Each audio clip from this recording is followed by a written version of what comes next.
नमस्कार दोस्तों, मैं हूं विष्णु शर्मा। आपके लिए लेकर आया हूं बड़ी दिलचस्प कहानी, क्योंकि पितृपक्ष चल रहे हैं। जब हम ये वीडियो रिकॉर्ड कर रहे हैं, भारत में पितृपक्ष चल रहे हैं।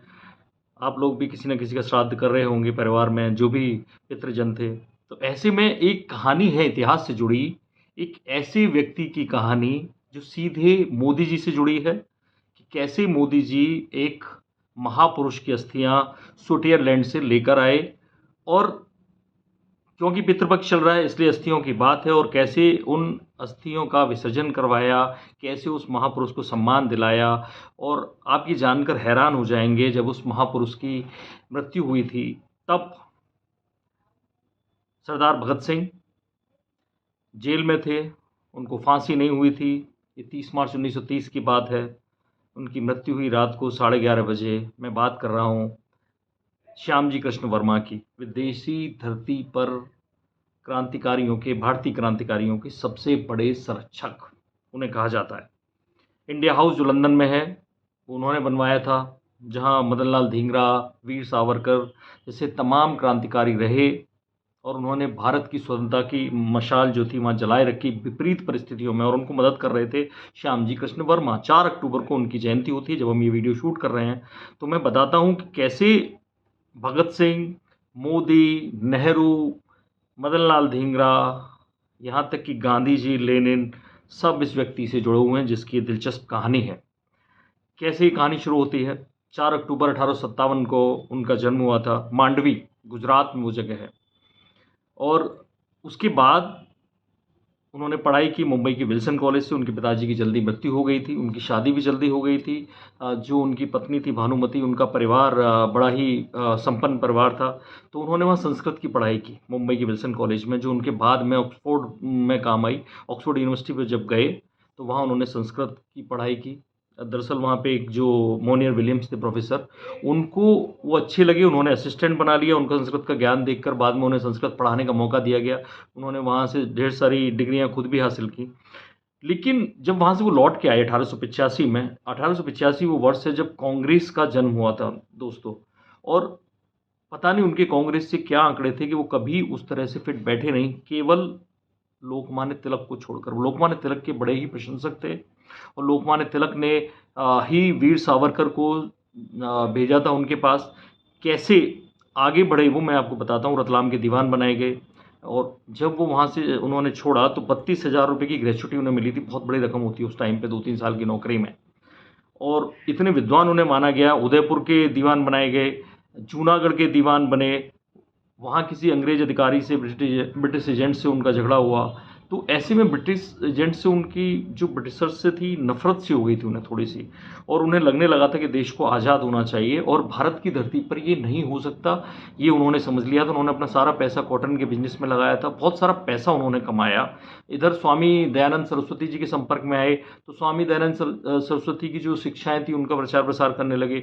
बनारस में गए इसी दौरान वो, और बनारस में उनकी जो विद्वता देखकर, उनका संस्कृत का ज्ञान देखकर वहाँ के पंडितों ने उन्हें पंडित की उपाधि दी थी। और पहले ऐसे नॉन ब्राह्मण थे, गैर ब्राह्मण थे, जिनको पंडित की उपाधि वहाँ दी गई थी। इतना सम्मान था उनका।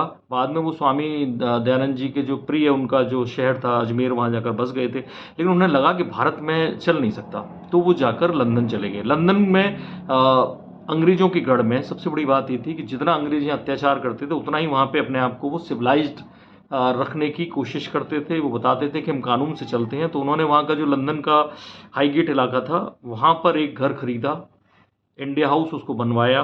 और कैसे उन्होंने भारतीय जो छात्र थे उनके लिए स्कॉलरशिप शुरू की, और 25 भारतीयों को उन्होंने स्कॉलरशिप दी। जो भारतीय छात्र लंदन आके रहना चाहते थे, उनसे वो एक बॉन्ड भरवाते थे कि पढ़ाई करने के बाद, बोले मैं आपका सारा खर्चा उठाऊंगा, लेकिन पढ़ाई करने के बाद आप अंग्रेजों की नौकरी नहीं करेंगे।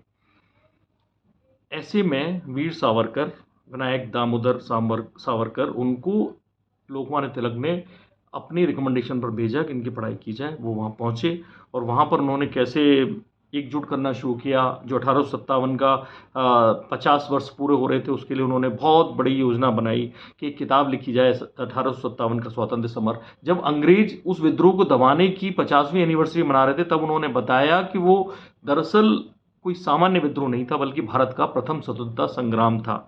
और आप विस्तार से कभी पढ़ेंगे, मेरा ही एक लेख गूगल पर है कि कैसे उन्होंने वो किताब लिखी, कितने देशों में छपने से मना किया गया, अंग्रेजों ने रोका, उनकी किताब में जब्त हुई, कितनी भाषाओं में होते हुए भारत में आई और तब जाकर वो दुनिया के कोने कोने में पहुंची। भगत सिंह ने उसको पंजाबी में छापा, सुभाष चंद्र बोस ने उसको बंगाली में छापा। खैर ये उनकी बात है, लेकिन उनके जो मेंटर थे श्याम जी कृष्ण वर्मा, उनको लगा कि उनकी इंडिया हाउस की जो गतिविधियों को देखकर ब्रिटिश सरकार उनके खिलाफ हो गई है, तो वो वीर सावरकर को इंडिया हाउस की जो अपनी जिम्मेदारी सौंप कर वो फ्रांस मूव कर गए।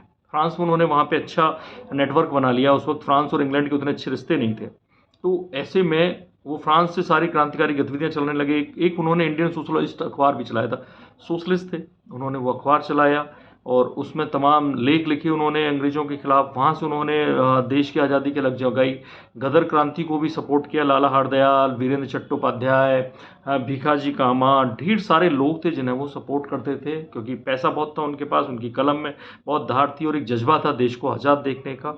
तो लेकिन श्याम जी कृष्ण वर्मा को लोग कम जानते थे, आज़ादी के बाद उनके बारे में ज़्यादा पढ़ाया नहीं गया। तो 1927 में, अच्छा वहाँ से पहले मैं 1927 पे जाने से पहले मैं आपको बताना देना चाहता हूँ कि फ्रांस और इंग्लैंड के बीच में समझौता हुआ, जिसके तहत सारे क्रांतिकारी जिनमें भीखाजी कामा थी उनको भी पकड़ा गया, भारत लाया गया।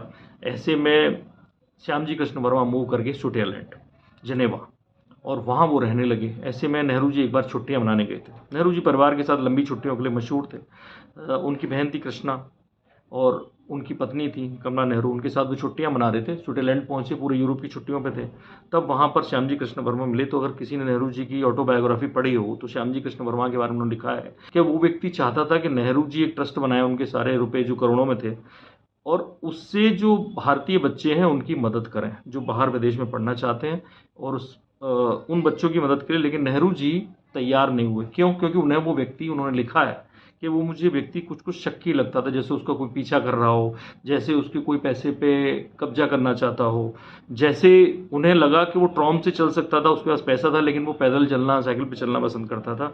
तो मुझे वो व्यक्ति सामान्य नहीं लगा और इसलिए मैंने उसकी मदद नहीं की। वो ये बता रहे हैं कि उनकी पत्नी भानुमति भी चाहती थी कि भारतीय लड़कियों के लिए कुछ किया जाए, इसके लिए वो ढेर सारा पैसा देने को तैयार थी। लेकिन जो काम नेहरू जी ने उस वक्त नहीं किया, वो काम नहीं हो पाया।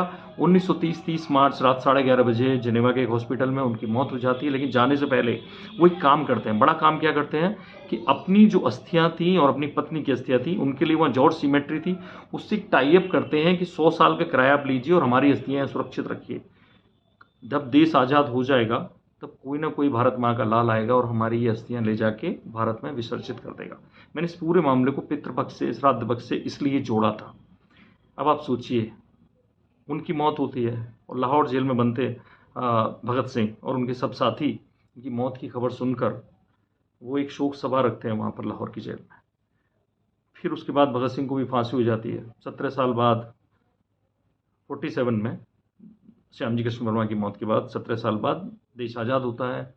देश आज़ाद होने के बाद भी जबकि नेहरू जी प्राइम मिनिस्टर बने, उन्हें जानते थे उनकी अस्थियां लेने कोई नहीं जाता है। धीरे धीरे धीरे धीरे ऐसे करीब 55 साल और बीत जाते हैं, लेकिन कोई नहीं जाता है। 2003 में जब गुजरात के मुख्यमंत्री थे नरेंद्र मोदी, उनको ये जानकारी मिलती है, तब वो स्विट्जरलैंड के अधिकारियों से संपर्क साधते हैं। फिर वो अस्थियाँ मंगवाई जाती हैं। बॉम्बे से मांडवी तक नरेंद्र मोदी उन अस्थियों को एक भव्य जुलूस के साथ मांडवी लाते हैं। उनका जो भी अंतिम क्रिया होती है वो की जाती है, और उसके बाद जो इंडिया हाउस, जहां इंडिया हाउस में लंदन में अभी भी लिखा हुआ है कि Veer Indian patriot Veer Savarkar lived here, Shyam ji Krishna Varma का नाम वहाँ अभी नहीं है, लेकिन वही इंडिया हाउस की same to same copy Modi ji बनवाते हैं मांडवी में। दोनों की मूर्तियां लगवाते हैं। आप जाएंगे कभी मांडवी तो श्याम जी कृष्ण वर्मा और भानुमति उनकी पत्नी, दोनों की मूर्तियां वहाँ लगी हुई हैं, और एक भव्य इंडिया हाउस की प्रतिकृति उन्होंने बनवाई वहाँ पर। उसे क्रांति तीर्थ नाम दिया गया। हजारों लाखों लोग जो श्याम जी कृष्ण वर्मा को जानते हैं, गुजरात जाते हैं, मांडवी जाते हैं, तो वहाँ उनके दर्शन करने जरूर जाते हैं। तो एक ऐसी अनोखी चीज़ थी कि कैसे एक इंडियन पैट्रियट जिसकी अस्थियां सुरक्षित रखी थी, विदेश में भारतीय क्रांतिकारियों का सबसे बड़ा मेंटर कहा गया उसको, क्योंकि उस इंडिया हाउस में गांधी जी ने सावरकर से मुलाकात की थी, लेनिन वहाँ पे आए, कहा जाता है भगत सिंह भी वहाँ रुके, मदनलाल धिंगरा ने जो वायली की हत्या की थी उसकी ट्रेनिंग इंडिया हाउस में ली, ढेर सारे क्रांतिकारी वहाँ रुकते थे और वहाँ से देश की आज़ादी की अलग जगाई जाती थी, वो सब वहाँ रुकते थे। और ये सारा काम, उनके पैसे का काम, खर्चा, जो भी उनकी पढ़ाई का खर्चा, ये सब देते थे श्यामजी कृष्ण वर्मा अपनी मेहनत की कमाई से, ताकि देश एक दिन आज़ाद हो जाए। तो ये आपने कहानी सुनी, कैसे उससे नरेंद्र मोदी जुड़े हैं, कैसे भगत सिंह जुड़े हैं, ये आपने कहानी सुनी। इस तरह की तमाम और दिलचस्प कहानियाँ भारतीय इतिहास में गुमनाम नायकों की दबी पड़ी हैं, हम लाते रहेंगे, आपके लिए बताते रहेंगे। नमस्कार।